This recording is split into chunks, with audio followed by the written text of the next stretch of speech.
What's good, Camelback fam? Welcome to another episode of Humble and Hungry, the series where we sit down with revolutionary entrepreneurs who are building ventures in education and conscious tech. I am your host, Lex Lindsay, Senior Associate of Marketing and Communications at Camelback, and I am super excited to have joining me today Nick Okafor from Trouble&Co. Nick, Woo-woo. hey, how are you doing? I'm doing good. I love that intro music. It's morning here in California, so I feel like that's the energy I needed. That's like grounding, but also uplifting, which is Right. the energy I want for this conversation. Yes, it's a whole vibe. It's a whole vibe. And I love it's so clear out there. I'm jealous. I'm here in Texas and it's hot, but it looks like it's calm and cool and like very pleasant out there. So It's a weird mix of very sunny, but it's also like 60 degrees. And so oh, you have this balance, but I'm taking the sun and the benefits while I can. I love it. I love it. Well, Nick, I did a quick introduction, but I would love for you to just share more about who you are, what Trouble&Co is, and the work it is that you're doing for people who are not familiar. Absolutely. Well, hi everyone. My name is Nick. I use he him pronouns, and I'm one of the co-founders of Trouble&Co. Trouble&Co is a tech justice nonprofit that champions underserved youth to use data, design, and technology to tackle social and environmental disparities. Ultimately, we want people who are close and proximate to inequity to be the ones tackling these problems. And so we're working with youth to reflect over what are the most pressing issues that they see from the communities they're a part of, and then equip them with the opportunity and skills to fix them. So our flagship program is called Mapping Justice, where they're designing geospatial tools for social change. Students are making maps and dashboards around whatever they care about. There are a lot of issues in today's world. So they're looking at gentrification, climate disasters, food deserts, educational equity. I think it's empowering to think through how do we accelerate everyone's else capacity to solve those problems. And so we're just out here sparking some good trouble where it's needed most. Yes, yes. Oh my gosh. I am super excited to get into this conversation and like deeper into the work. I love that, you're tapping into youth because it's just like a different perspective, right? And like they are the future. So they're able to identify, the problems, giving them the space to identify the problems that matter most to them and helping them build up those skills so that they can be, the good troublemakers of tomorrow. I think that that's just so incredible, and just commend you for even having just come up with this idea and pursuing it and bringing it to life and bringing it to the world. So mad kudos to you. Thank you, thank you. Like you said, youth are the future, and our goal is to build youth power in the digital age. They have all this insight and so much enthusiasm, and the most investment. They want to make it to the end of their lifetime too, with a living world, with a world full of equality and inclusion. And so, our goal is to clear their barriers to solve the problems that matter the most. So, thank you to you and Camelback for giving me a space to ground us in our operations and accelerate our mission. Absolutely, absolutely. So I want to take things to the very beginning and talk about what even led you to starting Trouble&Co. What life experiences or things were happening that you were like, this, I need to bring this idea to life. Yeah. It's always so funny, especially through Camelback. We do a lot of reflection and we dive into our story. And it was there that I made this realization that, my dad's an engineer and my mom worked in education. So I guess it should be no surprise that I am an engineering student that now works for education. And so I don't know what happened to my siblings, but I think I got the best of both of them. But I think that was where it really came about. Both of my parents are from Nigeria, and so very much strong immigrant family mentality. We're focused on education. They came here for school. They valued that as a pathway for economic and social mobility. So we really didn't have a choice. Like from high school, I remember a teacher said, "Who wants to go to college?" And I looked around and said, "Y'all, this is an option? I thought this is just the next step." Like I am on this path and I didn't really have a way out. But them just being able to show us that this is a pathway of something to gain that no one can take away from you. No matter what happens, no matter what situations you have, the education that you pursue will stick with you. And that's something that they experience survives generations. And so they got education. Now they raised the bar for what we can be capable of. And sorry to my kids, but now the bar is high. So once I have kids out there, we said this is the standard that we have in this family. But in terms of what really brought me down this path, it was just through a lot of I saw a lot of inefficiencies to me pursuing the path that I wanted. I went to WashU for school, and I always knew I wanted to cool and to design cool stuff that helps people. And so I Mhm. studied engineering because I'm like, those are people that can make cool things, do mechanical engineering design. But I knew that I wanted to do it for a purpose. I was always really grounded to community. And so though I double majored in international development. With my parents being from Nigeria, there are a lot of issues within development in the African continent between health, access to electricity, access to education, things like that, that I saw as some technical challenges. And so I said, this is the path that I wanted to go. But throughout my time in schooling, even from high school, it felt very separate. I was hoping that once I got into college that you would see a further integration, but what we actually saw was I could go to one side of campus to learn how to make cool stuff, to learn math and STEM and computer science, but then I had to truck all the way to the other side of the campus to figure out how society actually works, like what caused this problem. And so I was able to make this double major, but it was actually a challenge to make the credits work, to make the classes match up. And I know that I wasn't alone as I started to speak with more people, especially a lot of folks from marginalized backgrounds. There's a lot of community mindedness that drives what we want to learn and what we want to do. And I was lucky. I had this education and engineering, family that put me down this path. But had I not had that as a background, it could have been really easy for me to think through, I want to help people. I want to explore these challenges. I don't see this present in STEM, so I'm gonna go learn it another way. I'm gonna just be in public health or Mhm. international development, which would have been fine, but it would have missed out on all of the nerdy sides of myself that loves to build, that loves to analyze. And so, in seeing that kind of tension between STEM and society, made me think through how do we solve it. And so I've always been involved in various educational initiatives. Originally, it was more so on diversity in STEM, right?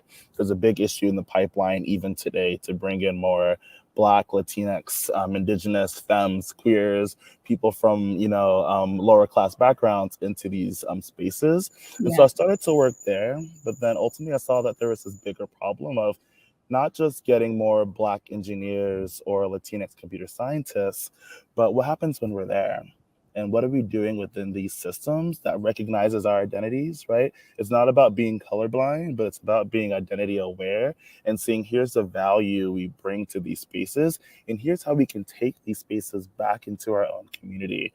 And so that's how I started to do more work around design thinking for human centeredness and for social impact. And I wanted to fix this problem. So that's how Trouble&Co kind of got born.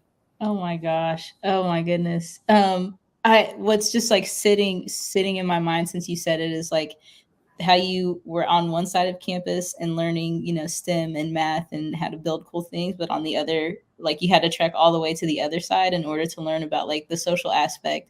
And it's just like a physical representation of these two worlds being so separate. And the work that you're doing is trying to bridge that and bring them together, which doesn't seem or sound like it is something that's happening very often. And so I just love just that physical representation of how these two worlds have been separate, and then hearing you talk about how like you're trying to bring them together in order to, because there are a lot of people who are interested in like the social aspect and how do we bring STEM into the conversation to further, like advance impact. Absolutely, absolutely. I mean, I got my steps in, but was it worth it?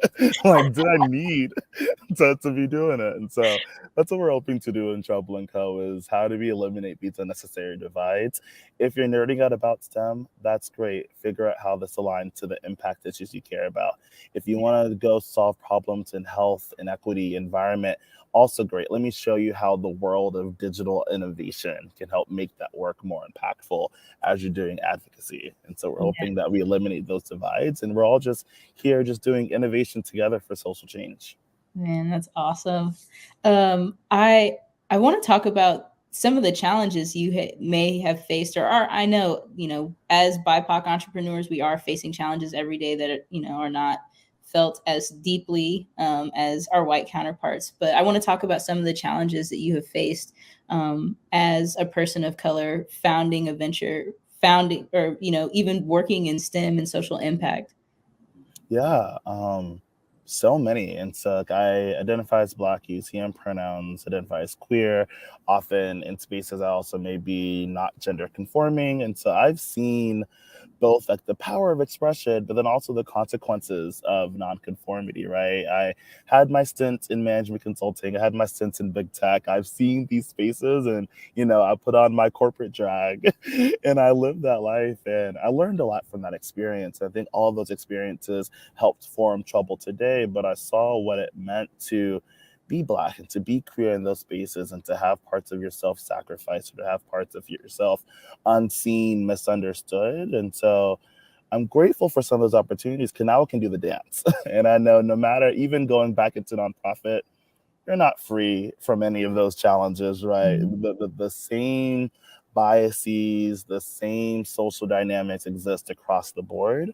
But now I can better understand the dance, but from different things of when I was in consulting, could I wear my hair like this? How would the client react to just having my hair in a natural protective style? Can I wear earrings and have my nails done? Because just because I'm looking fab doesn't mean I can't come back with the analysis report, right? And so there are all of these questions that made you doubt yourself, your place.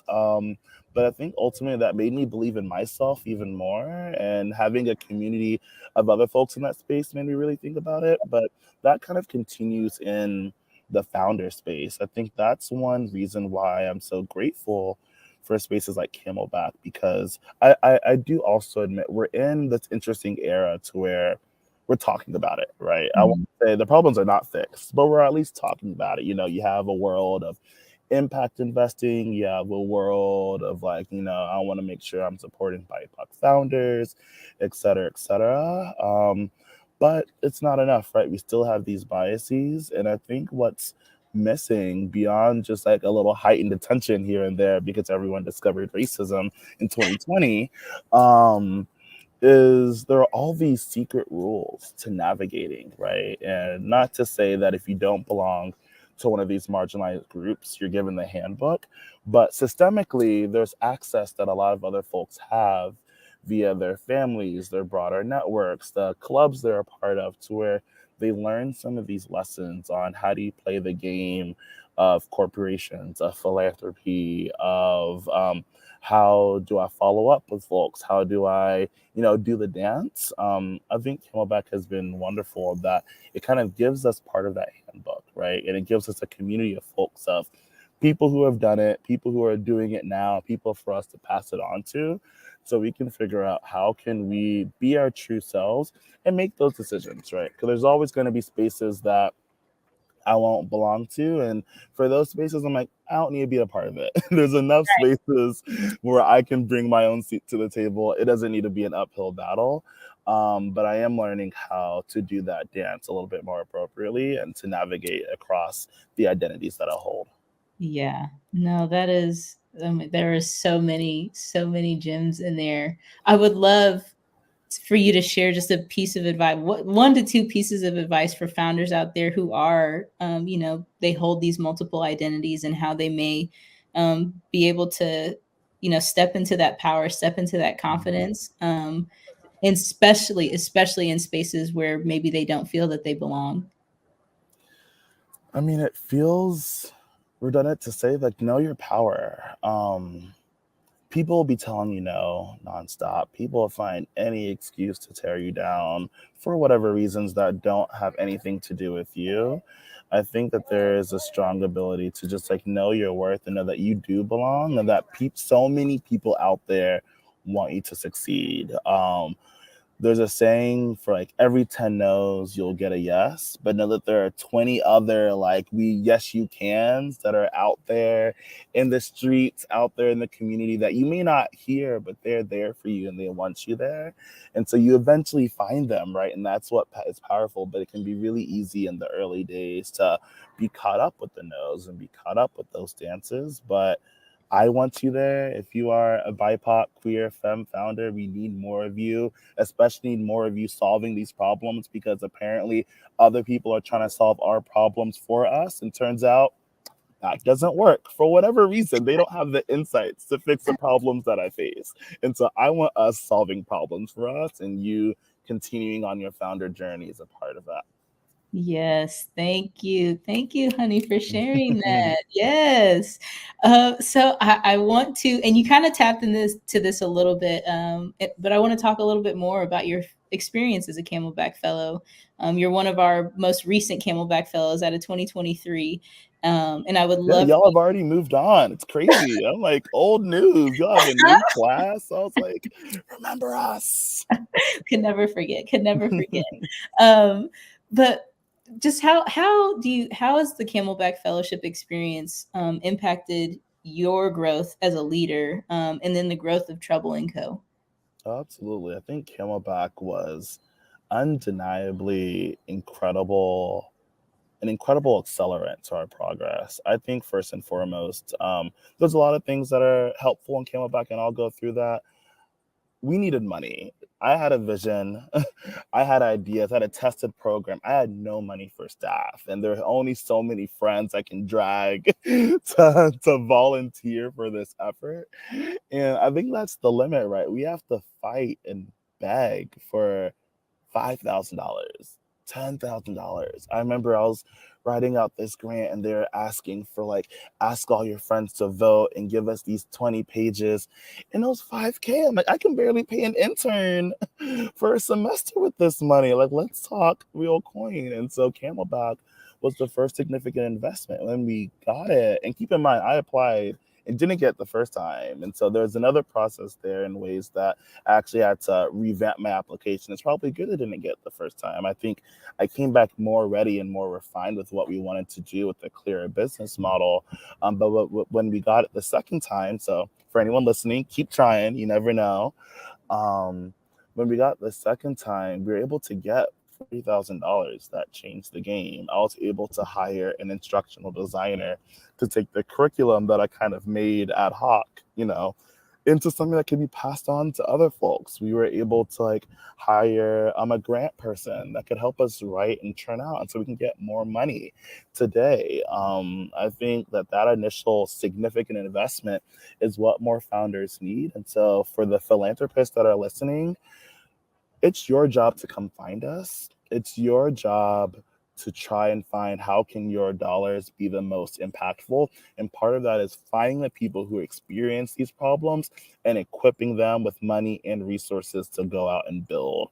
And so that involves reducing the barriers to application. That involves providing so many resources to where those hidden rules, it's clear. How do I approach the word count? What should I do here? Give me examples. Give me a taste of what you're looking for, and I can work up to that. And so I was grateful for Camelback and all that it provided. And then ultimately, yes, I said there's more than money. The people. I think there's two elements of that. One is my cohort. I love my cohort. If y'all are listening, shout out to Pomegranate Grits. We love, I think just having other folks who are just going through it with you, and you have a range. There are some folks that were like a year or two further in their business model. There are some folks that, like, I could offer something to them. It was very much a communal space of sharing resources and building solidarity. I just call someone up and like, we got rejected again. And it's that confidence from someone else who's in it. It's like, Nick, keep going. It's okay. You may have gotten that other no, but remember, this is a crowd of people here in the streets that are saying, yes, you can. And so having that is powerful. And then I think the other piece on it is the expert network. Being able to like, I just can't underwrite how powerful being able to say, I want to create a fundraising strategy. Let me talk to somebody who's done this for 20 years. I'm trying to figure out how do I sell to a school district. Let me talk to someone who was the CEO of this school district for the past 10 years, right? And so being able to tap into that institutional knowledge, again, things that some folks may have access to, but for a lot of underrepresented folks, this isn't the background that we're coming from. We don't speak this language, we don't have those resources. But being able to be given that network to be able to learn was so incredible and impactful for me be able to grow at the pace that we did, because I went off the board. I identified the list of all the things I didn't know, and then I found the people who could fill those gaps. Oh my gosh. Thank you. Thank you for sharing just all of that. It is so amazing to hear that the fellowship impacted you in such a a big way. And obviously we're incredibly proud to have you as part of the Camelback fam. I love, love, love the call to action to philanthropists on seeking folks out who are actually entrenched and closest to the problem, like proximate to the issue, and seeking them out to fund them. That's, a part of the work that we do at Camelback is with our Capital Collaborative program, where we're working with white philanthropists to do that very thing, dig into their biases and their funding practices and uncover how to make them more equitable. So I just love that you named that and called that out. So we're just double tapping on it right. Exactly. For anyone listening there, if you want to donate directly to Trubel&Co, you got my Okay. information. Yes. So I want to shift gears to talk about legacy. At Camelback, another part of our work is this discussion around generational inheritance and how it's not just money that we leave behind to the next generation, but policies and mindset shifts. And I would love to learn, what is the legacy that you hope that you and the work of Trubel&Co will leave behind for the next generation? I love that question. Um, the other day, I was having breakfast with, I was in DC, and so I actually got an incredible chance to connect with someone on our board and one of our geospatial justice fellows. And it was just an incredible conversation. I had never taken so many notes while trying to also eat pancakes. But one of the things that they shared was this idea of, again, I think Trubel&Co exists in the elimination of these divides. That's where good trouble sparks, right? At those intersections. And we spoke about these two worlds of there's heart and soul and there's logic and reason. Oftentimes initiatives exist in either, but to make real change, you need this integration. You need both, right? We have the heart and soul world, the social impact, the advocacy, and so many times often in that space, that's how you pull the heartstrings. That's how you get people to care. But sometimes it's not enough. You need to be analytical. You need to be quantitative. You need to figure out how does this make sense long term and is sustainable. You need that logic and reason to sometimes lock it down. At the same time, in the world of logic and reason, that's not enough. When you only exist in logic and reason, that's how you have bias within data and technology. That's when you have gaps in understanding of these are real people, and not everything about people can be codified into numbers and categories. And that's also when you avoid the actual reasons why we're doing this work. And sometimes you can put a proposal, even in the social impact space, that checks the box. I feel this way about our health system, about our public safety system, about our education system.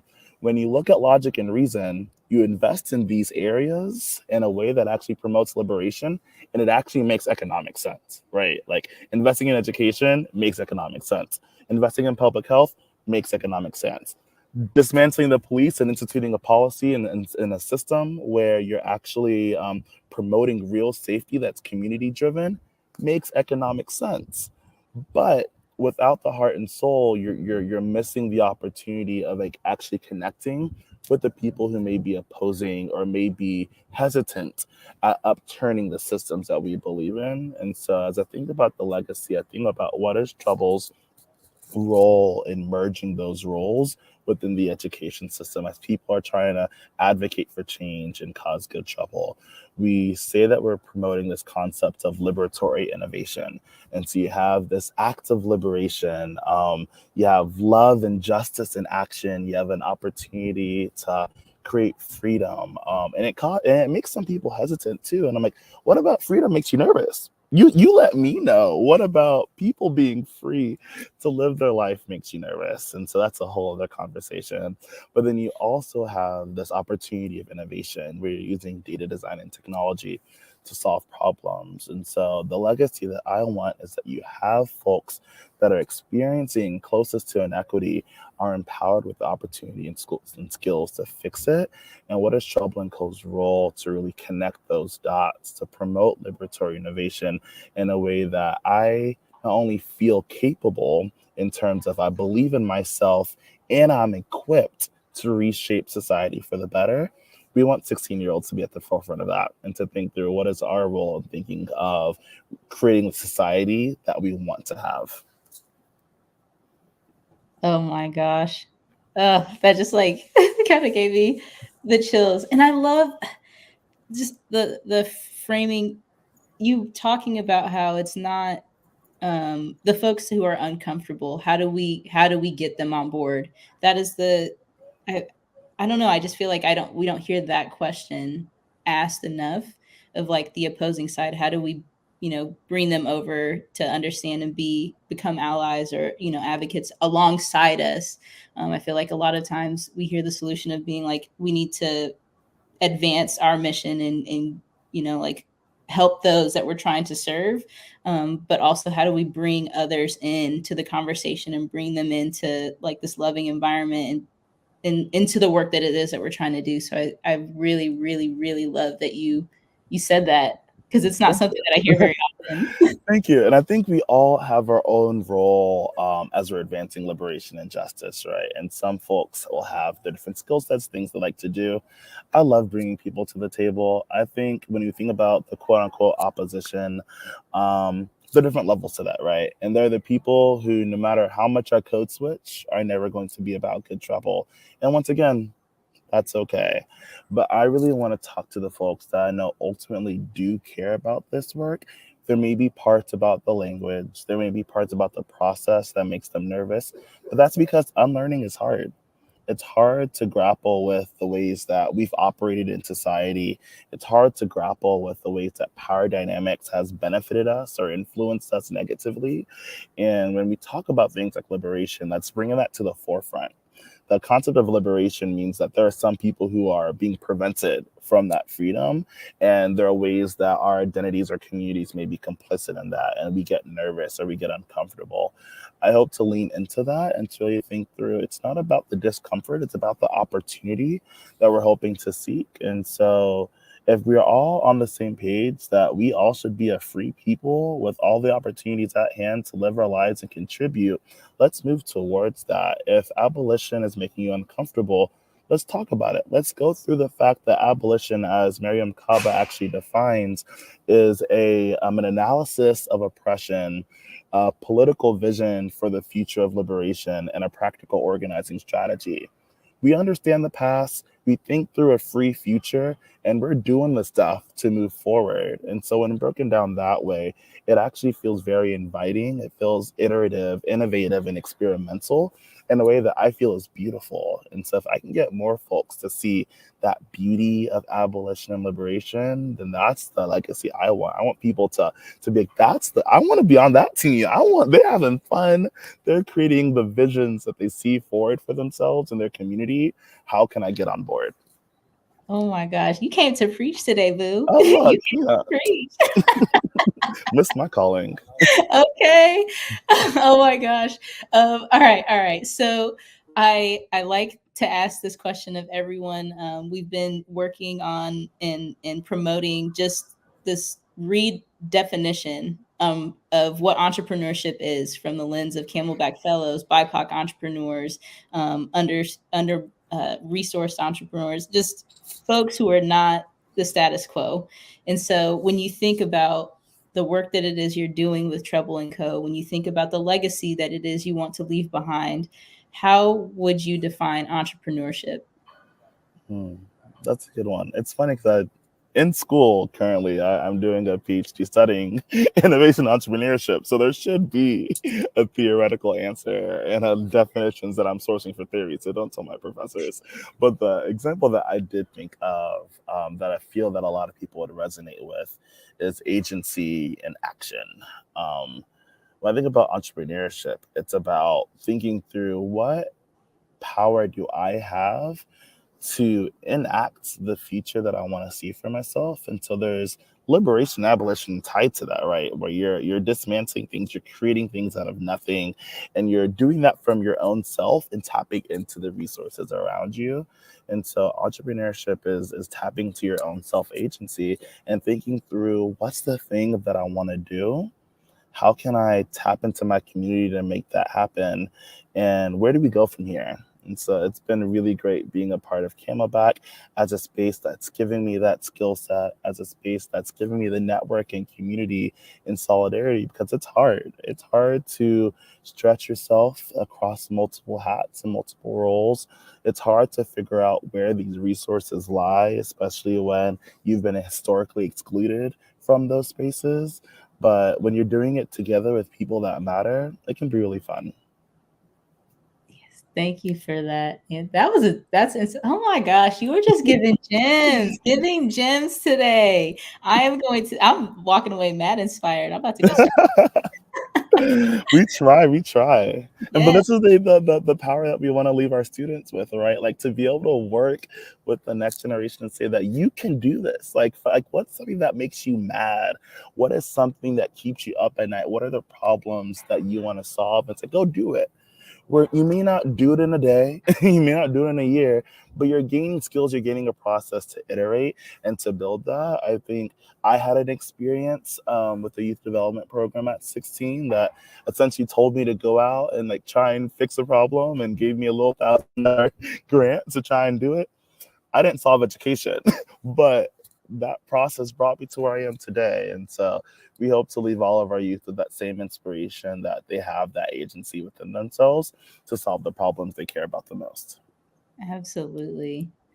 Well, as we kind of round out and come to a close with our conversation, how how can folks connect with you just to learn more about the work that you're doing with Trubel&Co? How can they support the work that you're doing? How can folks get connected to you? Of course. I'll say it once more time. If you're a philanthropist, if you're an investor, if you're a donor, we need funds. We have a lot of good trouble in store, and we've been really blessed through a lot of partnerships to figure out how can we scale this work. And so if you want to learn more, we'll drop our website, trubel&co, trubel.co. Reach out to us at hello@trubel&co, or check us out on LinkedIn. We're actually quite active there. We have a lot of great things in store, from opportunities to expand to new geographies, build our own capacity.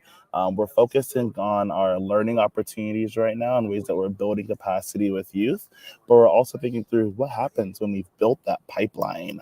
What happens when we have this group of proximate innovators that are ready to tackle the world. We want to send them out into a lot of different spaces, public and private, to think through responsibility, ethics, and ultimately liberation within the digital realm. And so if you're interested in launching a mapping justice program, if you're interested in workshops as a lighter touch opportunity to reach a wide amount of youth to understand a little bit of liberatory innovation, gain some career readiness, please do reach out. And we're so excited to spark good trouble where it's needed most. Yes, this is making me think. There's a fellow, I'm not sure if you have been introduced to him yet, but Myron Long out in DC. His venture is a school. It's called Social Justice School, and they work with students on liberatory design thinking.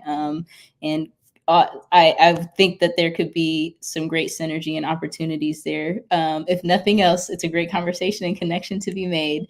But absolutely want to connect you to Myron. So I'll remember to do that. And the Camelback Network strikes again. Yes, yes. And then I like to ask more of just like a more fun question. We understand, that being an entrepreneur, it's lonely, it's hard. You have high highs and low lows.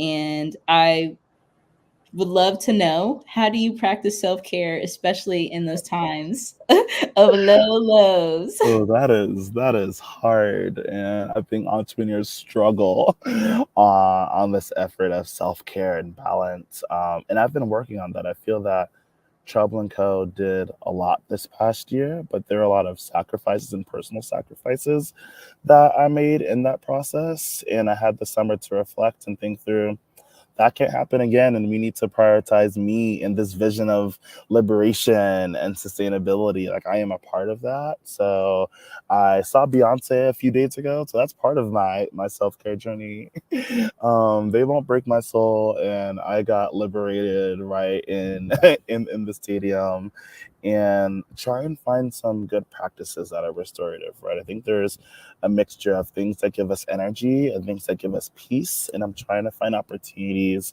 that can give me in both of those spheres. And so just being able to fit myself amidst the busyness of the day, knowing that I matter, and I'm a part of this liberatory future. Absolutely, boo. I actually got to go to Beyonce last week. So look Yes. at us. The queen was Where did delivering you see her? in Dallas. She was I here. was at the Dallas show. Yeah, I'm from Dallas. Oh my Wait, God, we're probably right next to each other. were you really? I was in the Yeah, I'm from Oh Mesquite. my gosh. Okay, the next time you're visiting, please Yes, let me know. We'll go get lunch, dinner, drinks, whatever.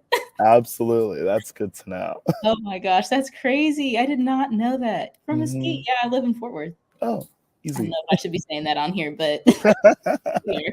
Um, anyway, Nick, thank you so, so, so much again for joining me today. It has truly been a pleasure just getting to learn more about you, getting to learn more about trubel&co, and hearing your sage advice for folks who are out here in the trenches, grinding it out in entrepreneurship themselves.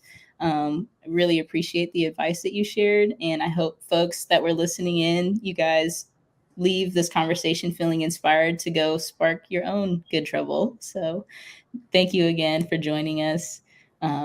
If you're listening in, we do these conversations every second and fourth Tuesday of the month. So stay tuned. We'll be announcing who our next guest will be. Until then, y'all take care. Thank you for inviting me, and take care, everyone.